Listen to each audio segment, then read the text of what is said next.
Today I want to show you 3 different ways to make poached eggs so you can make a dish like this in less than 10 minutes.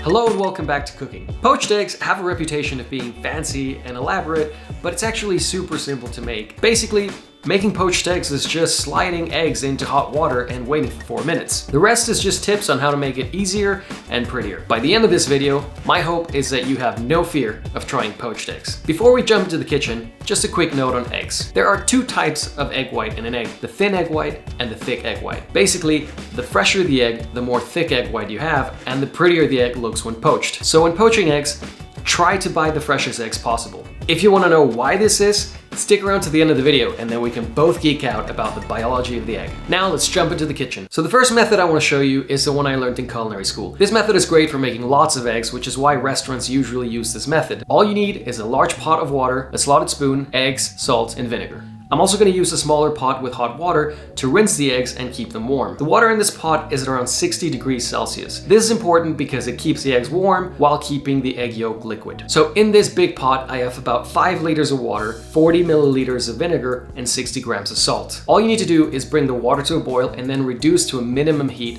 to be just below simmering. Then just crack the eggs into a dish or a cup. This step helps you slip the eggs into the water while making sure the yolk is intact. This is something you'll do in all 3 of the methods. So once the water is up to temperature, just carefully slide the eggs into the hot water and watch them sink to the bottom. Now the salt and the vinegar help the egg white coagulate before touching the bottom, and it also helps them float up. After about 3 to 4 minutes, using the slotted spoon, you can touch the eggs to see if they're ready. Once the eggs are ready, just slide them into the rinsing bath. I recommend taking them out when they're a little less cooked than you'd like, since heat is still going to penetrate towards the middle and it's still going to cook a little longer. When you're ready to plate, take the eggs out with a slotted spoon, using a kitchen towel to pat it dry. Now you can see here some of the thin egg whites and how they created these strands. These are perfectly fine and perfectly edible, but if you want something even prettier, I'm going to show you a tip in method number 2. By the way, if you're cooking eggs ahead of time, you can slip them into an ice bath instead of the rinsing bath. Then, when you're ready to serve, just reheat them in a 60 degrees Celsius water bath for about 10 minutes. I think this method is great for cooking a lot of eggs ahead of time. However, it does take a long time to boil 5 liters of water, and there's a much quicker and home-cook friendlier way to do this. So let's check out method number 2. This method is a lot quicker to set up and the principles are basically the same. All you need is a pan, a lid, and a slotted spoon. The size of the pan is going to be determined by how many eggs you want to cook. I use a 24 centimeter pan to cook anything between 1 and 4 eggs, and a 28 centimeter pan for anything between 5 and 8 eggs. As before, bring your water up to a boil, then turn the heat down to its lowest setting. Then just crack your eggs in a cup. If you care about tidy whites, if you care about tidy whites, you can use the slotted spoon to basically strain all the thin egg white out, then just slip it back onto the cup and slide the egg into the water. Once the eggs are in, just put the lid on the pan and wait for about 3 to 4 minutes, checking every now and then for doneness. Personally, this is my favorite method to poach eggs because it's quick, it's easy, and you can do something else while the eggs are cooking. On the downside, you get a flat bottom instead of an egg shape. Personally, this doesn't bother me since it makes it easier to plate, but if you want a more compact shape or if you don't have a lid, check out method number 3. So this method requires even less equipment and no salt and vinegar. All you have to do is bring the water up to a boil, turn the heat down, crack the eggs into a recipient, slide the eggs in, and as soon as the eggs start to firm up, using a spoon, carefully flip the eggs over to make sure they're cooking evenly and to give them a more oval shape. This is a great method because it requires almost no equipment, but it does require a little more attention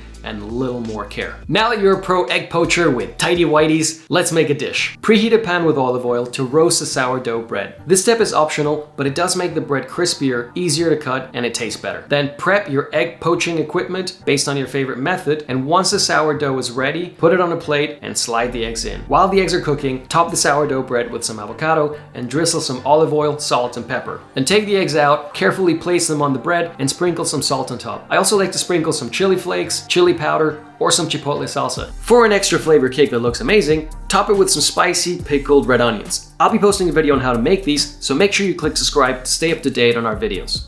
Now, I just want to give you a quick egg comparison. So the top pan here has vinegar and salt, the bottom one just has water. The fresh eggs will cook on the left, and the older eggs will cook on the right. The vinegar does help the eggs firm up a little bit faster, but it also produces this skin around the eggs which doesn't look as nice. As for old versus new eggs, obviously having more of the firm egg white is going to give you a more compact and pretty egg, but if you strain the thin egg white, you're still going to get some really good looking eggs with whatever eggs you have in the fridge, assuming they're still edible. Alright, so why do egg whites get thinner the older the egg is? Well, the thick egg white serves as cushioning for the yolk, as well as protecting the yolk from microbes. The thin egg white, on the other hand, is easier to digest and it provides food for the chick. So as the little chick keeps developing, it needs less cushioning and more food. Hence, the thick egg white becomes thin egg white. That's cool, right?